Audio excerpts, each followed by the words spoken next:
This is the Veteran Woman Podcast, the only podcast dedicated to empowering, inspiring, and encouraging veteran women to overcome their struggles and celebrate their successes. Now, here's your host, the one and only Ariel Renal. You know, I'm proud of you, sis. I'm just proud of anybody that's out there just, doing their thing, living their purpose, especially after, being in the service. You served how many years? 12. 12. In the Army. Okay. Mm-hmm. And, you were halfway there. How come you didn't go all the way? Hey, who's interviewing who? I'm sorry. No, you're good. I had a breakdown in November of 2013, and I was done. That was it. I was like, I got to get out. I could not see myself being in anymore. Wow. So, yeah. I truly understand. If nothing but the grace of God to where I was able to keep pushing on, but I was like, I kept standing out where I was trying to blend in. And because I went Naval Air Crew in the Navy. And so Naval Air Crewman is like one of them elite groups, kind of like a step below your Navy SEALs. Oh, wow. And, yes. And I flew on airplanes. I went through the training and everything. And I realized that I was like the only African-American female at this time in this elite group. I didn't realize how rare I was. So when I went through air crew school, I looked to the left and the right, and it was my Caucasian brothers and sisters, Hispanics. There was a couple of black men in there, but that was about it. I knew there were some black females that went through the training, but they didn't graduate for whatever reason. And the stereotypes and the discrimination I experienced, I was like, holy moly, this is crazy. And then to have a swim instructor tell me that the reason why I couldn't do the strokes, the swimming strokes perfectly like my counterparts, it was because as a black woman, my body wouldn't allow me to do so. And I was like, oh, really? Because I was a recreational swimmer. I had no problem getting my hair wet and everything else.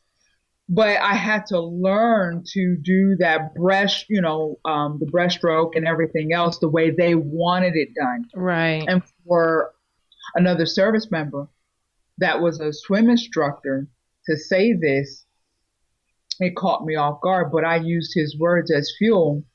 And I found out when I finally graduated and I marched across that field, head held high, I had one of this, he was a black senior enlisted for the training.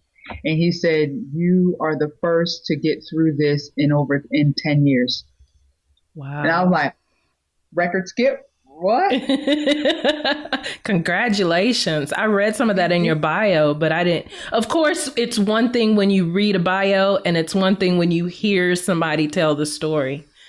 Yeah, absolutely. Oh. So then, I'm not going to take up your time. No, keep going. I'm recording it. So this is, we're rolling with it.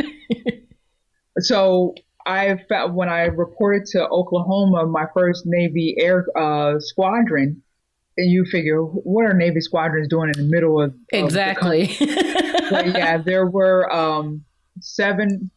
They were Boeing 707s, the big old white planes, fixed wing, and I reported, and I was an avionics technician.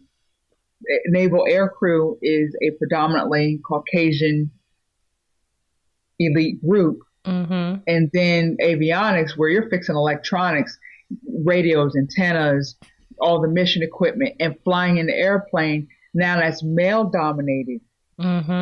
And then here I come reporting to the squadron, and they're not used to. You're a female and you're black. Exactly. I had 2 strikes coming into the door. And see, at that time, my maiden name was Dowry. So on paper, they're expecting a white female to report. Jennifer Dowry. Because Dowry, I think, is Irish or something. I don't know. So on paper, so here comes this bubbly, black, smiling girl coming in. Hey, I'm ready to report. They're looking at me like I done went to the wrong place. And like I done reported to the wrong place. It was like, okay. And it was extremely challenging, especially the Good Old Boy Network. They've had that community to themselves for so long. Men on that plane, they could all type of potty humor and just different things. Mm-hmm. They didn't have to watch what they said or how they acted. And so I had to prove to them that I was kind of like one of the guys, so to speak, and that I'm an ally and not their enemy. Right. And then I experienced to where some of them try to sabotage my training, where they didn't want to train me.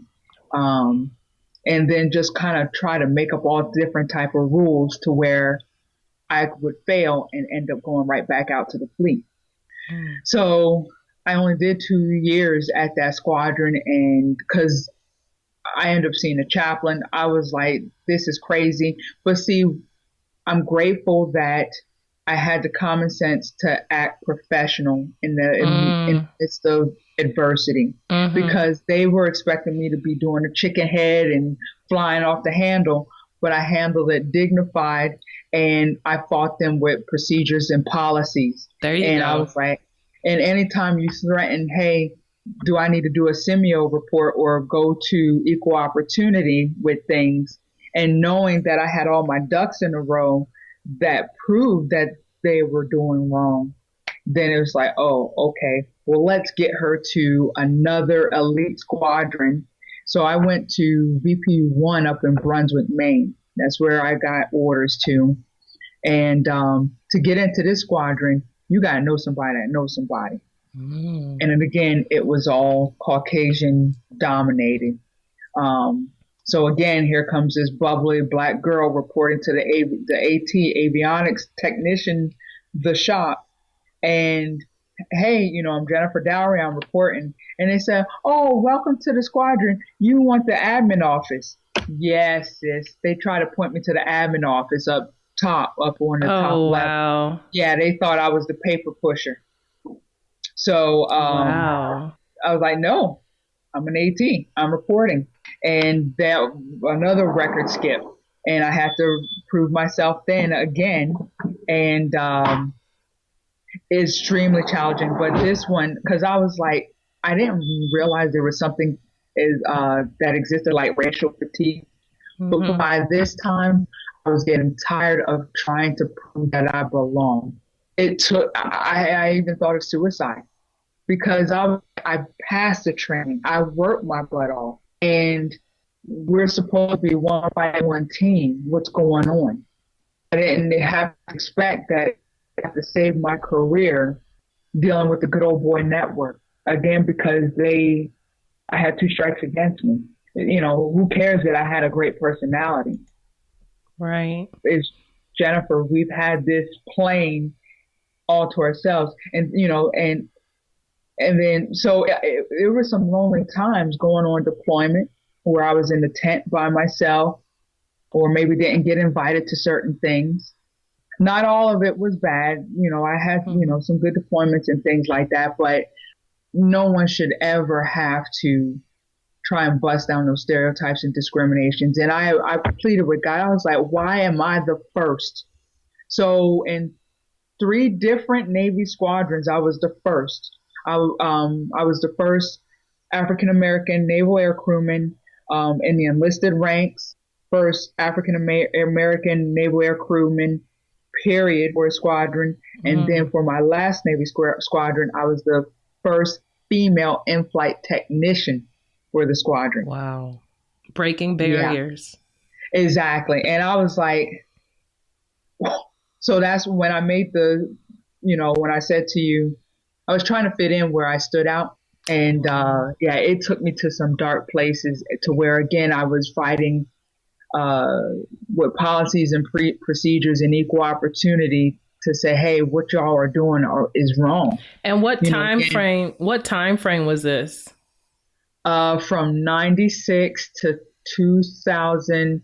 BQ2, my last Navy squadron was where I was the first in-flight technician. It wasn't so bad. I was a first class at E6 and E7 at that time. Mm-hmm. But still, for the fact that I was the first there, these squadrons have been still standing up for quite some time. Mm-hmm. Mm-hmm. But for the first two, that was from 1996 to 2003. Gotcha. And I'm like, are you kidding me? It's still, that means it's still going on. Right. That even in late 90s and in the beginning of 2000s, we're still dealing with this. I couldn't, it took me to some low places that I couldn't understand. Would you do it all over again? You know what, sis? I realized somebody has to be the first. Kind of like, even though Rosa Parks, she is seen as the first person, mm-hmm. but if people really do the history, there was a black teenage girl who was pregnant who was the first to refuse to give up her seat. Mm. But because she was teenager and unwedded and pregnant, they didn't give her any of that type of credit. Wow. They gave Rosa Parks that credit. Mm-hmm. So I never would have imagined that I was the first, but I think I wouldn't do it again because there were females that came of all ethnicities that came in after me who had it a lot easier. So for that, I guess I wouldn't change it, but of course there was struggles with it. Absolutely. And like I said, to where I had contemplated suicide, because I was just so tired. I wanted to be treated equal. I earned the right. I went through the training. I know what I'm doing.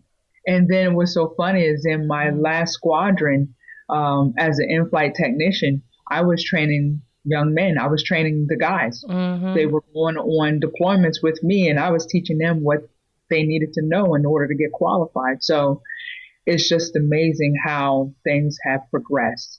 Right. And I did earn a lot of people's respect, but you just had those people, the men out there that weren't ready for change. Mm-hmm. Mm-hmm. Wow. And I applaud you for doing that. I congratulate you for being the first, and I applaud you for sticking with it and being professional with it, because it is easy, especially when you feel degraded, dehumanized, all that. It's easy to flip, flip the script. But the fact that you remain poised and professional as much as you could, right? That's a big thing. That's a big thing.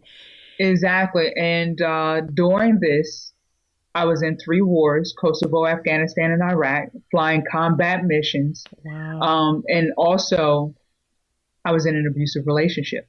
Mm. So while I was fighting a professional war, you were fighting a war at home.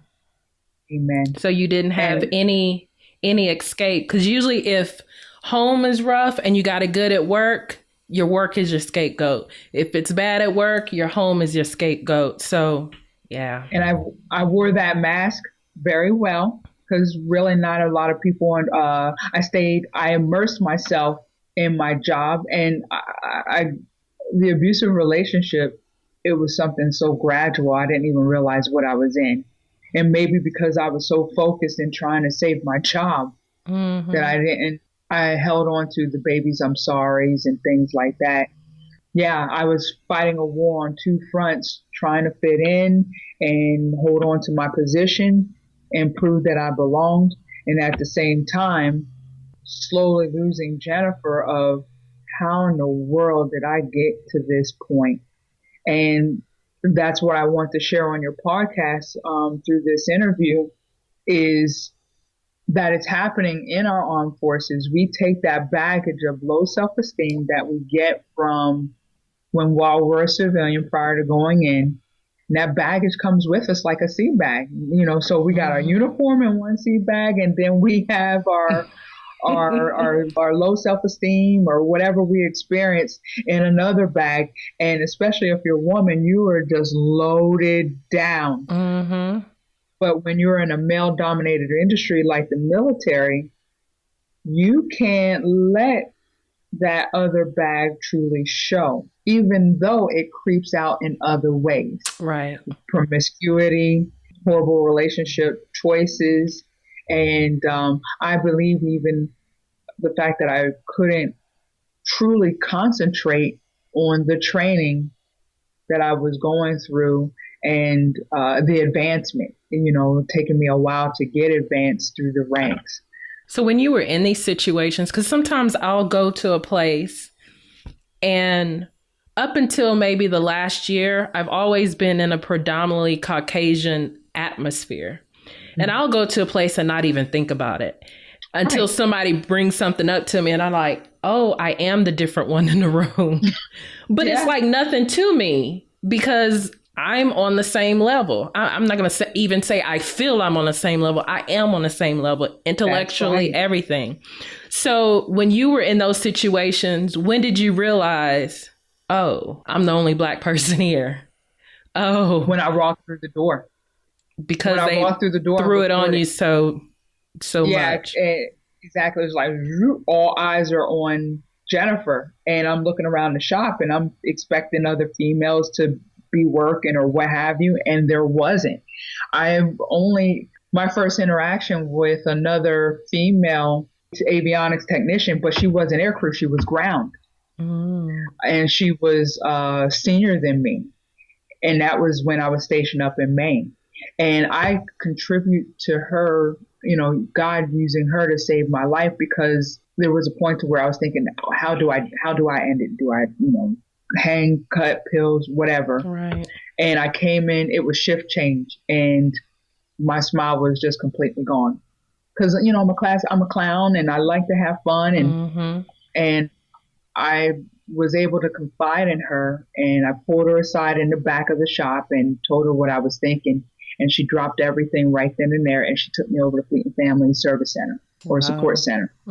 And that's when I was able to start talking to the counselors and explain what I was experiencing. And that's when the light came on to the squadron of what in the world is going over there. So anytime you have an outside spotlight shining in on your squadron or your work environment, it's like, oh, we need to nip this in the bud. What's going on? But it shouldn't have taken all of that. Exactly. So her and I, we keep in touch to this day. And she attended my retirement in 2013, and I had mentioned it briefly in my speech. And just the tears were there because she was my only outlet. But many people didn't even know that I was in an abusive relationship. So that brings to another situation of when we're trying to fit in or do our jobs, we're deployed, and we already have a bunch of stigmas against us as women. How do I trust my male supervisors to tell them that I'm in an abusive relationship and believe that they're going to have the compassion enough to help? And that was another reason. I mean, they're trying to sabotage my career. Why would I trust you to help me get the help that I need? Versus possibly using that against you. Absolutely. And domestic violence is like that dirty little secret that nobody wants to talk about. So yes, we got that annual training like in October. But again, I'm a warrior. This doesn't apply to me because it was happening so gradually. And the way that they set up the training, it made it seem that it was for the service member's spouse, the significant other. That's the way it seemed from Fleet and Family Support Center.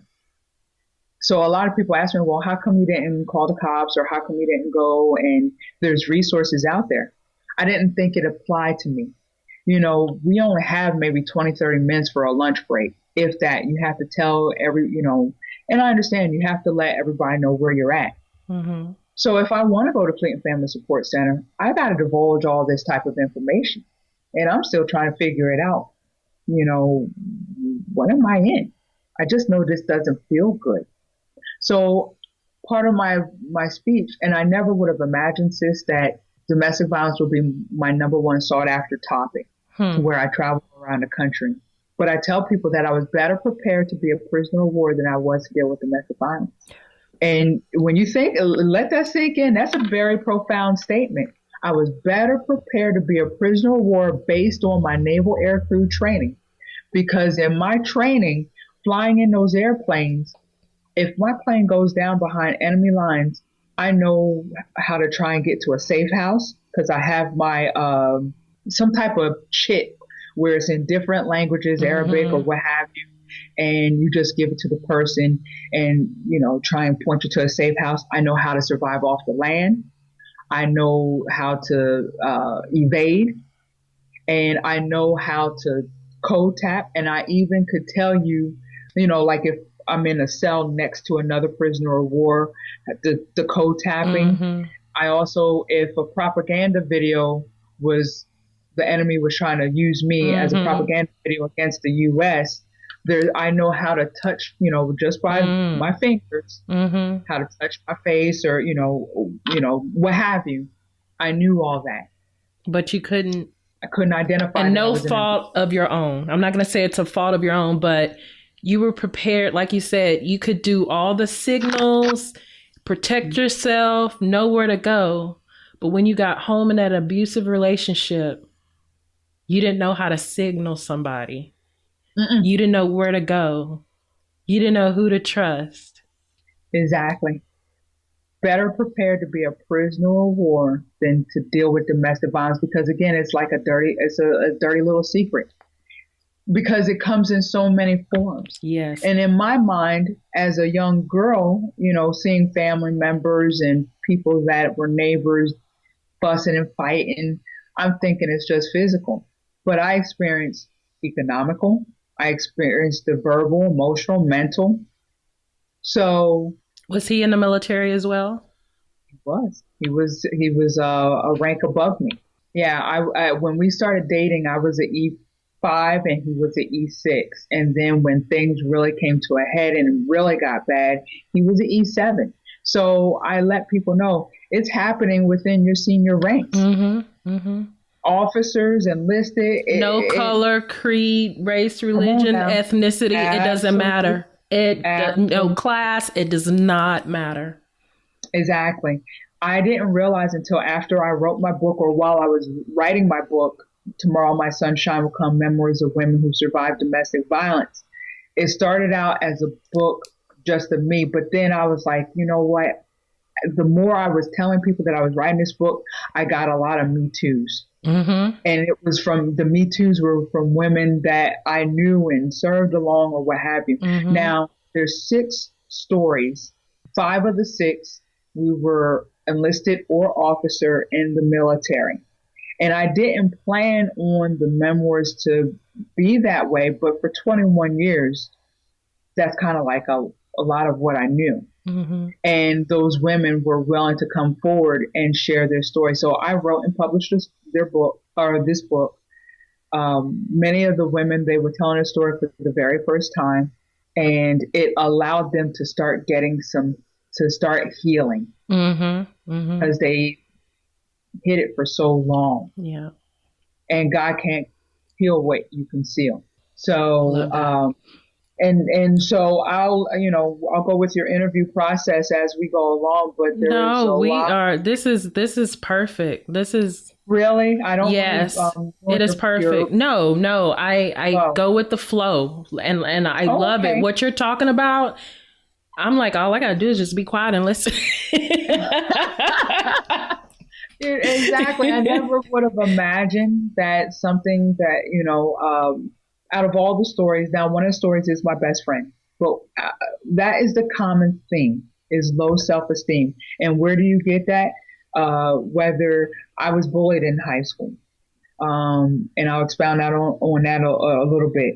A few of the women were sexually abused as children, as young as 4 years old, not treated very well in their family, the black sheep, or the dad was absent in the girl's life. And so they looked for love and acceptance in society, and society is not that kind. And when we go through traumatic experiences like sexual abuse, rape, bullying, and we don't have a stable, loving environment to tell us or to help us process at a young age what we experience, we start stuffing. Mm-hmm. Or even if we don't have a healthy relationship to model. Absolutely. Absolutely. How do we know? It's like you don't know what you don't know. So you're like, exactly. Oh, this feels good, especially at the beginning. Mm-hmm. And then before you know it, you're in love. You love the person. You're caught up in it. You caught up in that cycle of domestic violence when they say, I'm sorry and all that. And you're just like, how did I get here? Exactly. And so I realized that I was even standing out when I was young. So I went to Catholic school 1st to 8th grade.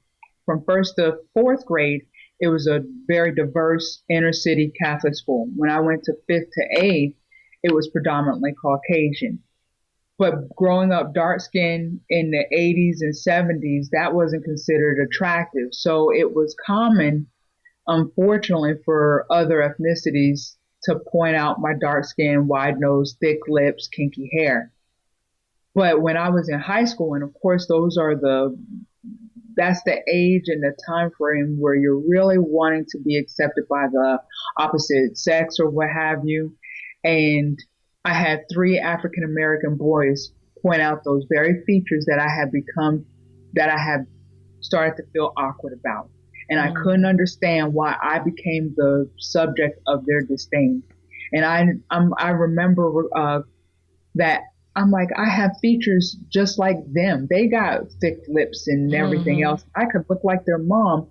Why are they treating me this way? So in my fragile young mind, I'm like, if whites and Hispanics and Asians don't consider me attractive, and now my own kind, boys that look like me, don't even think that I'm attractive, I must be the ugliest thing walking the face of the earth. It's like it's crazy how there's racism, I put that in air quotes, within our race, based on skin color, like the tint of the skin, because we come in a wide variety of colors as Blacks.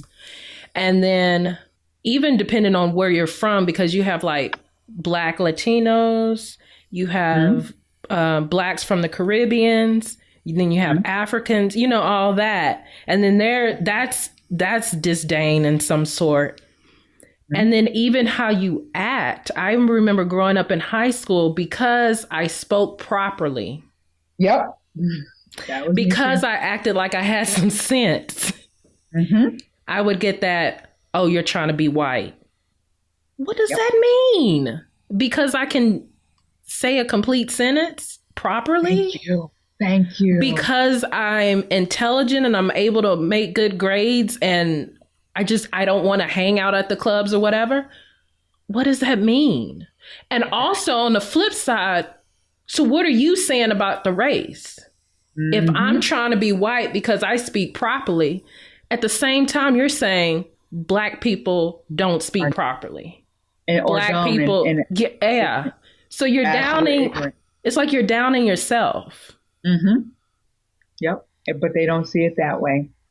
Absolutely. So when I went from that Catholic school to public school, I didn't necessarily have a hard time fitting in, but I received those comments of, why you sound white? And I couldn't understand. So even with people that I look like, I still stood out. So I realized, I'm like, okay, God, clearly my whole life you have been telling me that I am standing out where I was trying so hard to blend in. Even now, I see that I'm ambitious. I'm a serial entrepreneur just like yourself. And, things don't always end up roses when you're an entrepreneur. Sometimes you come well under what you put out.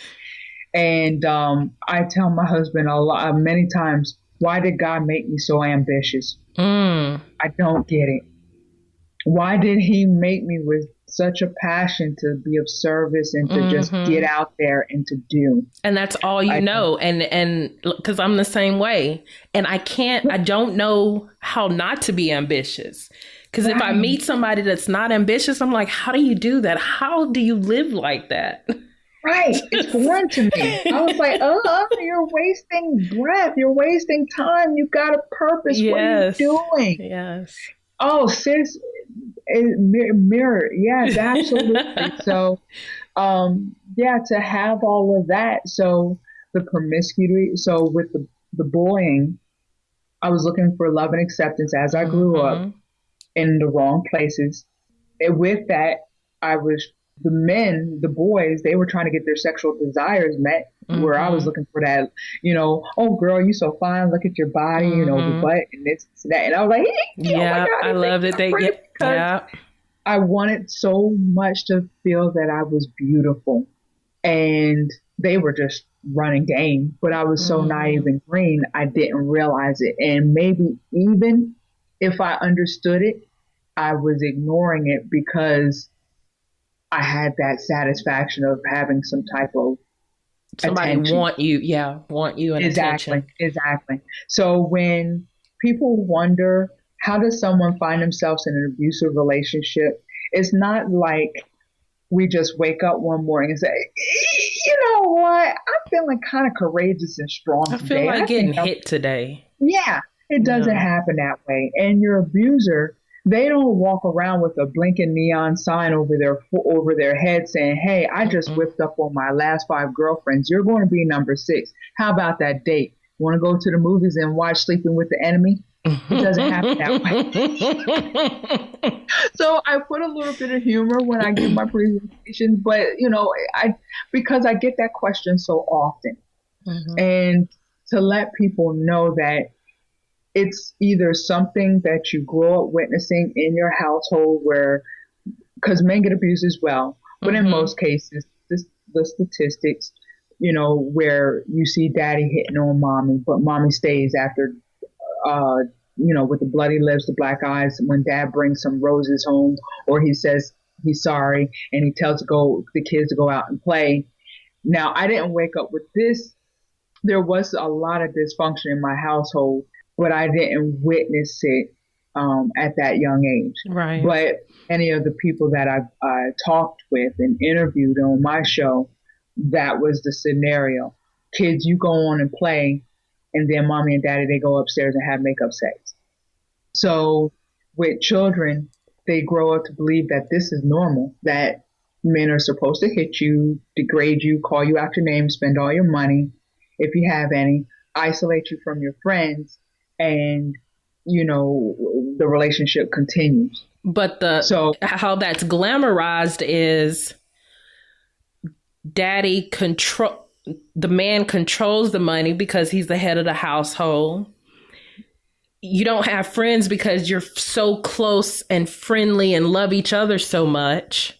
Absolutely. And so it gets twisted in the psyche about what's really going on. And you get convinced that, this is why I don't go out, because I'm at home cuddled up with hubby. And I'm saying that from experience too, because I experienced domestic violence as well. So next thing you know, you're just like, what in the hell? Because you never think you'd be in that situation. And it's so easy to say, look on TV or see somebody else and be like, man, I'd leave in a heartbeat. Exactly. I did that too. I would watch Ricky Lake. And, if they ever. Right? I was like, girl, don't let him put his hands on you. And before I knew it, here later in my life, I was that girl. And I'm like, OMG. Especially when it's your husband. Yeah. This guy, I was in a lot of poor relationships and didn't know my worth, my value, and definitely degraded my temple that God gave me. But the guy was a boyfriend. Now, the silly thing is, I had wanted him to make me an honest woman. I figured if I loved stronger and harder, that he would love me for the person I desired him to, and I wanted to have children. And this is where I thank God for unanswered prayers. Are you telling my story? Yes, yours. Come on, our paths didn't cross, so there's no coincidence that we are here having this chat. You want those kids, but you don't have them, and then you look back. Correct me if I'm wrong. You look back and you say, "Thank God I didn't. Thank God you didn't answer that prayer." Yes, because there are so many women who feel trapped because they don't want to take the kid away from the household, from the father, but at the same time they're slowly dying inside, and then they don't realize that child. I have come to realize 90% of the time, from my research and like I said, just talking to different people, when a child witnesses the dysfunction in the household and grows up seeing it, they will grow up to be one of three things. 90% of the time, the abuser, the victim, or commitment phobic. So if you see a lot of people who they get in a nice relationship, you think, okay, this is the one, and probably within 6 months, they bolt and run. They're like, what happened? Oh, she was acting crazy, or he was, it's because they are afraid which one are they going to be. And so many people don't realize that. And that's another thing that I try to educate people on, is that you'll end up most times, 90% of the time, being one of the three things. And it's not uncommon to be victim and abuser. Oh, true. So in my book, sis, one of the ladies is called Pam's story. Her first two husbands were extremely abusive to where they were trying to take her life. She finally was able to get out of those, one after the other. She was able to get out of those first two marriages. When she met her third husband, he was a knight in shining armor. He wanted to take care of her children, and everything else. Really wanted to be there for her. But Pam, she was so tired of being a victim that when she finally got into another relationship, she tried so hard to regain that control she had lost the first two times. And in her quest to gain that control back, she flipped the script on that good husband and her children and was verbally and emotionally abusive to them. And they couldn't understand why.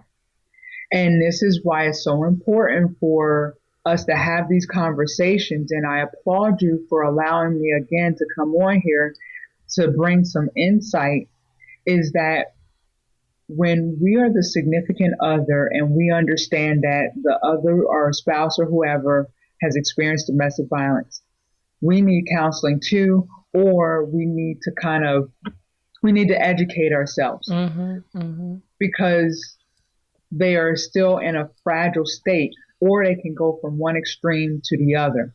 It wasn't until counseling and also for Pam sharing her story in my book that a lot of revelations came out with her. Oh, this is why. And again, God can't heal what we conceal. So the more that we suppress, it comes out once somebody, it just takes that one person to make us truly snap, even though it might have been something minuscule, but we explode like a volcano. Those triggers. And then they're like, oh my God, I didn't expect this from this one, little accident or what have you. I was grateful enough in my book to where she encouraged me to get her husband's story as well. Oh, so wow. Not only I have a man's perspective of being what it's like being married to a woman who's dealt with domestic violence. Wow. And he gives his insight on men, on what they should do in order to reassure them that, hey, I'm not going anywhere. I'm here. I love you and everything else. But you know what's so scary is, and I'm even going through this now, is like, I guess it's that commitment phobia now. Like, I want to be in love. I want to marry again, but I nitpick at everything. And I'm like, okay, is this real? Does he really love me? Is he really helping me because that's his heart? Or is this another trap that I'm going to get caught in? So just how do you know when you found a good one? It's just it's a very good question. You know, taking it slow, just even when you do marriage counseling, I mean, because you never know if anybody has hidden agendas. I guess seeing the warning signs, because to tell you the truth, the warning signs are in the beginning. Yeah. We just choose to ignore it. Yeah. My ex-boyfriend, he was about 5'8", so he was under average height for a man. So he had that Napoleon complex. And so in order to make up for his height, he felt like he had to be big and bad and just verbally mistreat people, even our mutual friends. And then, the isolation, hey, always, let's do something. But within my first 6 months, I thought I was pregnant. And when he came over, to, see me, I was like, okay, we're adults, I'll let him know that the possibility. What I didn't realize is the stress that I was experiencing from my squadron, kept my period, my cycle was normally on time. The stress kept it from him. And so when I told him the possibility, he hauled off and punched me in my stomach, knocked the wind out of me. And I was flabbergasted. Wow. I ran up the stairs. I told him to get out. But being inquisitive, like women we are, I want answers. So I went back down the stairs. I chased him out the house. Here we're having an argument in the middle of the street. He's in tears. He's trying to apologize. I don't know what happened, why I did this, blah, blah, blah. And I'm wanting, why did you do what you just did? And in the midst of babies, I'm sorry's and everything else, we come into the house, and we go upstairs. And I didn't realize it, but we completed the 3-phase cycle of abuse because we had makeup sex. And it's a 3-phase cycle. You got your honeymoon phase, the escalation, and then the full-blown abuse. And it's not, the abuse doesn't, what I want people to know, the abuse doesn't happen every day at 5 o'clock. It could be, a month later, or, even a year later, even 2 years later. You're sitting there thinking, oh, we're good. We're fine. We go to counseling. We're finally good. And then something else happens. Exactly. Yeah. So I want fathers to know that they have to do more than put a roof over their children's head. And, my dad was wonderful,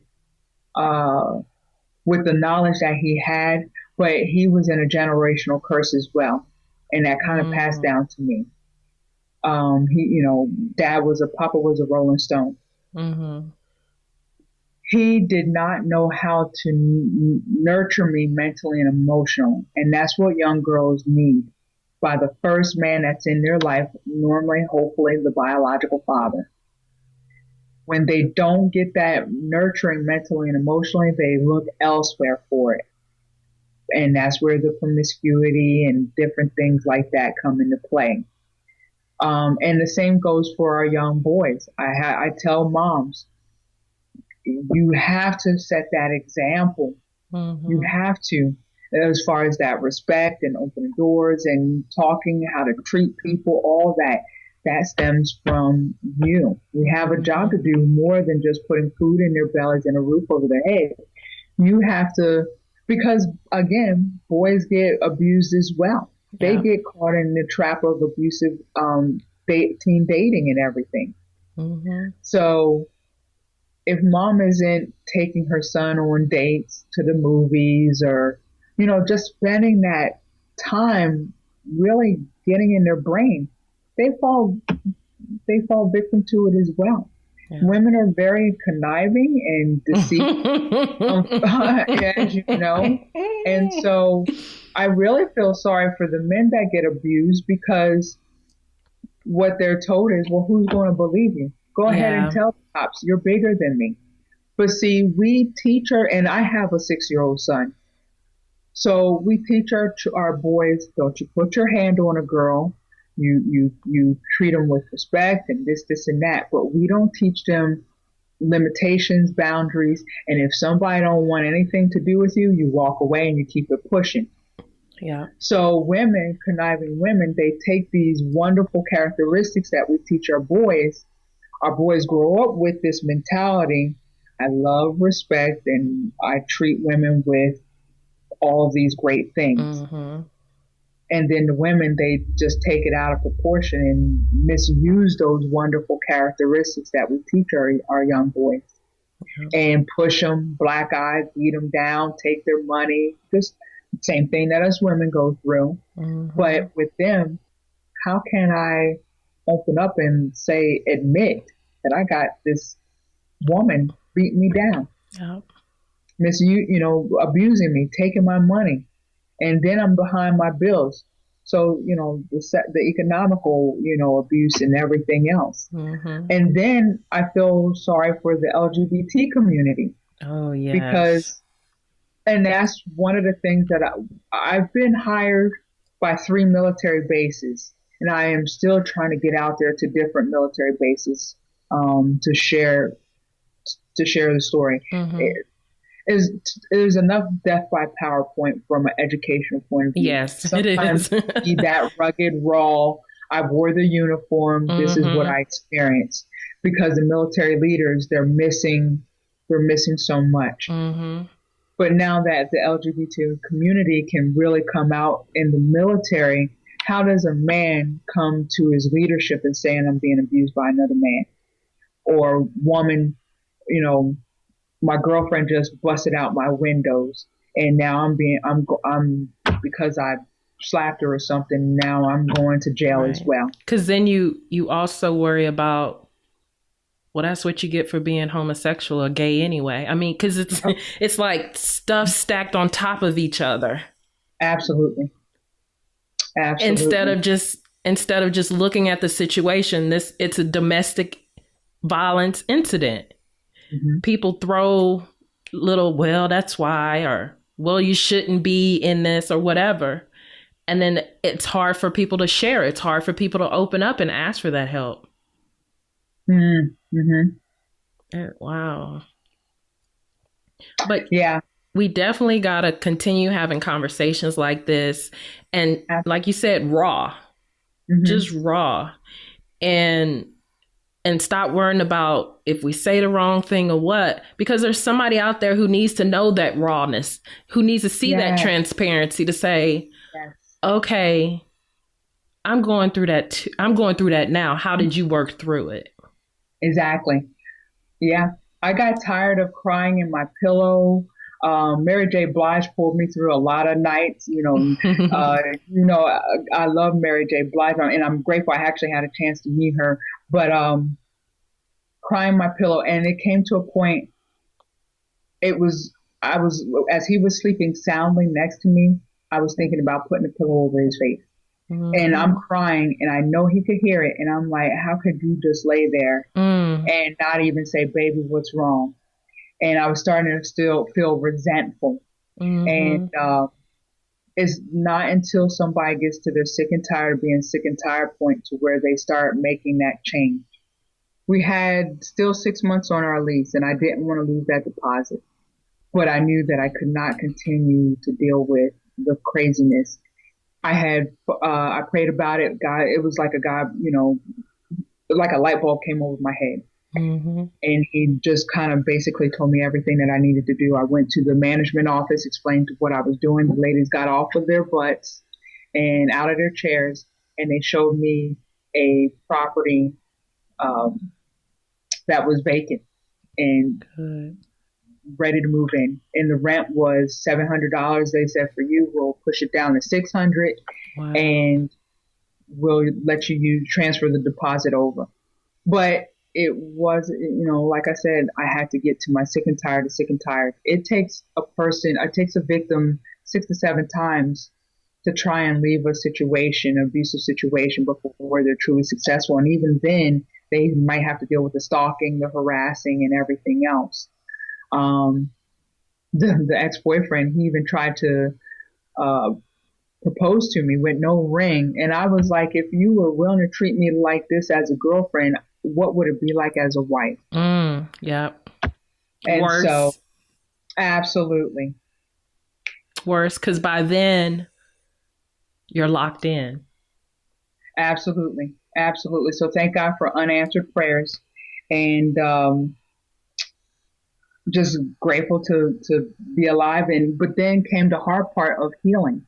And what I realized, I tell people it's a 3-phase journey to healing: acknowledging what you experienced, restoring my broken soul, because for so long, oh, you're ugly, your teeth, you're this, you're that, just any self-esteem I had was just non-existent.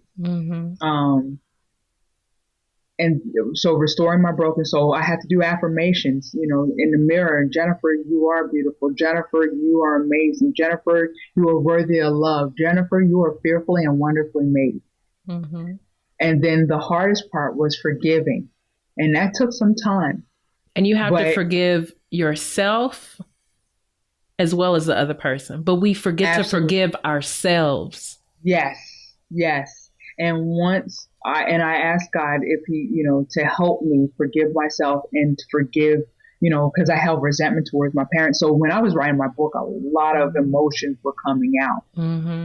And, but, help me forgive myself, help me forgive my parents, the ex-boyfriend, anybody I felt had contributed to me dealing with this horrible epidemic. And once I was able to forgive, it was like a boulder was released from my shoulders. And that's how I was able to truly move forward. But I meet so many men and women who are holding on to that resentment and continuing that cycle, and they don't understand, well, I'm with a different person. Why am I in an abusive relationship again? I thought I learned from the first one. No, it's because you didn't work through the journey of healing. And you have to acknowledge it.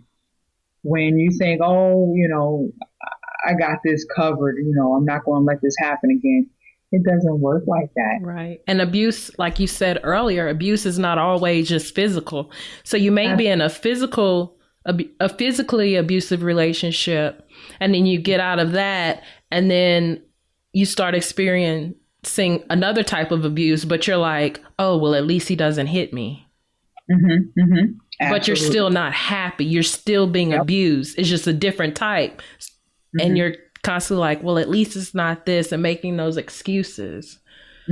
So it's education too, knowing the different types of abuse, knowing how your self-esteem or lack thereof is contributing to the toxic relationships, and knowing where to go to get that help, or finding somebody to talk to help shine that light, so you can heal and so you can avoid those situations in the future.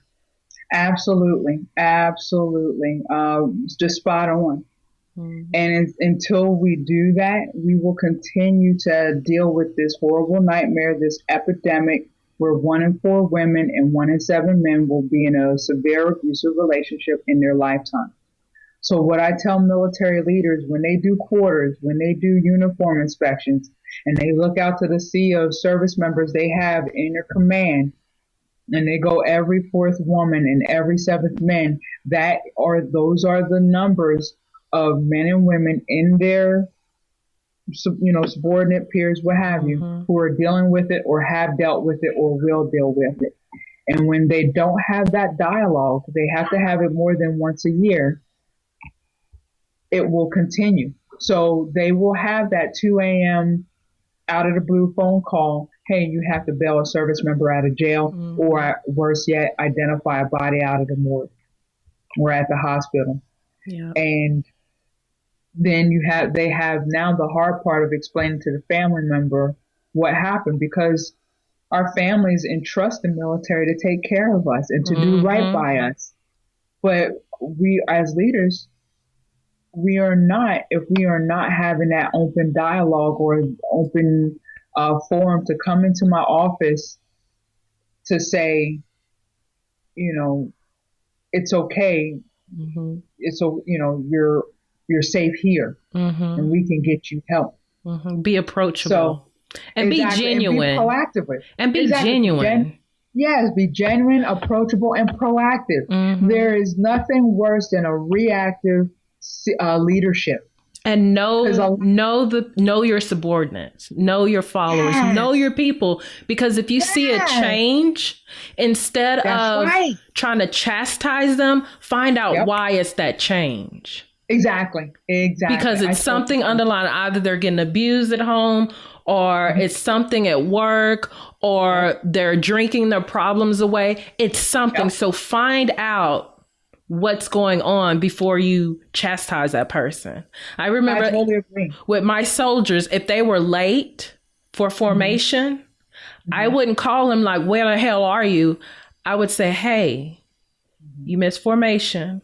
Is everything okay? That's right. And then based on what they told me, because if they tried to fluff some stuff up, I say, okay, I know this is not the total truth. So talk to me. But I made myself approachable too. That's right. So they would so it got to the point where I could call and say, hey, what's going on?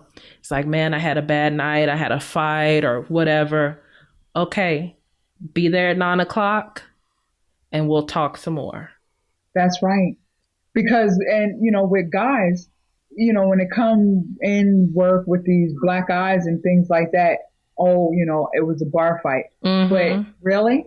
Were you really in a bar fight? No, you got your significant other or spouse had punched you in the eye. Mm-hmm. So it's better to tell that lie than to admit that this is happening. Yeah. And so, we have to change that perception, have that open dialogue, and be observant. And be genuine and have that compassion. So that's what Jennifer Foxworthy does. Domestic violence is not my only topic that I speak on, but I lived it, and I'm grateful that I'm alive to tell the story, because many don't survive. Mm-hmm. And there was a lot of insights. Now that I look back on it, I thank God for the unanswered prayers. I thank him for giving me the wisdom and the insight to say, okay, it is time to move. And I will tell you this, I was loyal to a fault. I think if I didn't suspect my ex-boyfriend of cheating, because that was the salt on the wound, I would probably still be in a relationship, unfortunately. And so I think God had certain things happen in order for me to move. Yeah. Because sometimes it takes drastic measures for you to wake up and say, okay, enough is enough. Sometimes it takes, especially when you're hard-headed and ambitious. And loyal to a fault. Mm-hmm. Sometimes you have to have that drastic shift, and then you're like, okay, I'm awake now. What are you trying to tell me, God? Yeah. So that's it. And the book is having an amazing impact. I've had domestic violence prosecutor attorneys who purchased the book and they use it. I've had mental health professionals who are using it for their clients. I have book clubs who order it. I receive a lot of great feedback because it's 6 stories. My story, even though I wrote the book and it's first, it's mild comparable to what the other 5 women experienced throughout their life.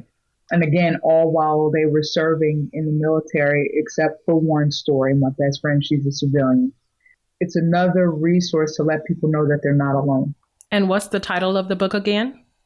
Tomorrow, My Sunshine Will Come, Memoirs of Women Who Survived Domestic Violence. And I wanted to put a positive, not so much a positive spin on domestic violence, but to let people know that tomorrow will be a brighter day. Mm-hmm. And that they can survive. So I'm also in the middle of writing a follow-up of that to that book, because many people are like, we want what more. Next? Right. Or what happened afterwards? What's going on now? This is going to be a whole new collection of memoirs, but at the end, I will reach out to those ladies and give updates on where they're at now. But the second book are more of women who are thrivers, because there is a difference between surviving and thriving. When I speak on domestic violence, I tell people I am a domestic violence thriver. THRIVER, thriver. A survivor, they can physically get out of a relationship, but still be held captive mentally and emotionally. A thriver or overcomer, they are going to find purpose from that pain and move forward. And that's what I've done. Wow. I want people to be thrivers and not just survivors. I want them to thrive and really just live life on purpose. And I'm a success story. I have an amazing husband. Good. Actually, next month we will be married for 10 years. Congratulations. And thank you so much. Wow. So I am proof that you can have a fruitful, healthy, amazing relationship. And our son, he gets a chance because my husband is retired Navy as well. So I have my own career, but I make my own schedule. He has mommy and daddy right here. He sees every day what love is supposed to look like. We love on him. We encourage him. We love on each other. He is growing up in a healthy environment, and we let him know what good touch, bad touch is, healthy relationship, what it looks like, limitations and boundaries. And then even, you go to the playground and you ask somebody, hey, if they want to play with you, and they look at you sideways, we're like, okay. Our son is very resilient, and he keeps it moving. Good. And how can we get a copy of the book? People can contact me directly. My email address is jennifer@inspirationallyspeaking.com. And if they contact me directly, I'm willing to send them an autographed copy of the book, paperback. So it's available paperback and ebook. Ebook is on Amazon. If they, and I sell the book $15 and then, plus shipping and handling. If they want to get it online, the paperback, they can go to createspace.com, barnesandnoble.com, booksamillion.com, or Amazon. Right. So it's available in two different forms, ebook and paperback. And, I warn your listeners now, is going to take you on an emotional roller coaster journey. You're intrigued because the reader will develop a relationship with the women, because I take them on a journey from their childhood, from the time they meet their abuser, from the plot where maybe they're fighting for their life, to when they get out, and then they share insights of what the red flags that were ignored or missed. Are you looking I apologize. Are you looking for contributors for your next memoirs? Yes. I have 3 stories so far. I have a few more that said that they want to share and get their story out there. Obviously, I can't promise, hey, I'm going to pay you royalties or anything. But if you're looking to just make a difference and share your story, then absolutely. When is that? So, yes. Do you have a launch date yet for the next? No, I wanted to launch like 2 years ago, but with me being in the middle of school and just life, creative procrastination because you just gonna make something up. Okay. I'm gonna use that. I'm a creative procrastinator because I record the stories on a mini tape recorder. And so it takes a while, and I have to be in the zone in quiet time to try and tape what's on the recorder and put it on the computer and type it out. And it's a lot of rewinding. You can outsource that. You can outsource transcribing. I think I may, because that's the only reason why this book isn't out. Yeah, outsource the transcription part, and then that way you got it in writing, and then you take it from there and do smooth it out, make it flow like you want to, and then send it to an editor to do, big editor stuff. And that's the only reason why I haven't finished this book 2 years ago. Because the first one came out in 2014. And so I've been working on this one, I think, since 2015. And I was like hoping for last year. But yeah, just trying to find the quiet time and being that mental thought to, because some of the stories, I will be honest with you, I had a little bit of PTSD with it. Yes. I mean, some of the things that some of these ladies went through, oh my word. It's tasking. Yes. And I was up in the middle of the night just reliving their story and just was so disgusted at how these, when they were children and the things. Girl, you just going to have to get the book. You just going to I may want to be a contributor to your new volume or something. I don't know. We definitely need to stay connected. Oh my gosh, yes. Where are you from? I'm from York, Pennsylvania. Okay. YORK, York, Oh yeah, you did say that in your bio. When's your birthday? June 27th. What's your personality type? Do you know? Silly. Not crazy. I don't know. Happy-go-lucky. We seem so similar and we have like similar stories. And then we're first meeting. I'm like, wait a minute, who's who right now? Was she born in Texas? Maybe we had the same birth month, maybe the same sign, something. Cancer, the zodiac sign Cancer. My birthday is this month, so actually next Thursday. So, happy early birthday, kindred spirits. Yes, like I said, I don't see this as a coincidence. Again, I appreciate your platform because, like you said, we have so many living in fear, denial. I have a quote that, I said, denial feeds dysfunction. And it goes along with, when you think about it, when we have low self-esteem, we set ourselves up getting into relationships we know that serves us no positive purpose. Yeah. But we go into it and we don't even realize we're in a generational curse, and when my husband and I, when we got together, we sat down and we had that dialogue. We were married like 4 years before Noah ever came along. And Noah's planned and prayed for.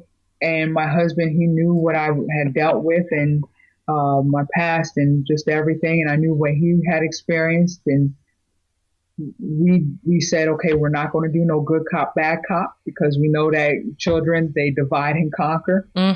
And to get what they want, he has 2 military parents and we're on the same page. Poor boy.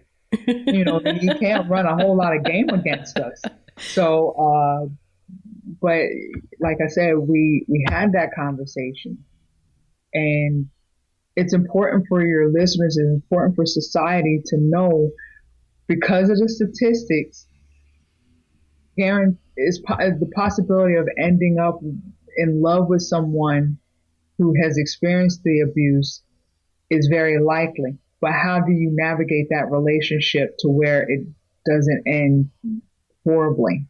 And where the victim not only goes from survivor, but to thriver, to not repeat those relationships. And that only can come when we sit still for a moment and reflect and be like, how did I get here? What did I miss? And if I see those signs again, run for the border. You've been listening to the Veteran Woman Podcast. If you want to connect with Ariel and let her know what you thought of today's show, be sure to head over to www.theveteranwoman.com and follow her on Facebook, Instagram, and Twitter @The Veteran Woman.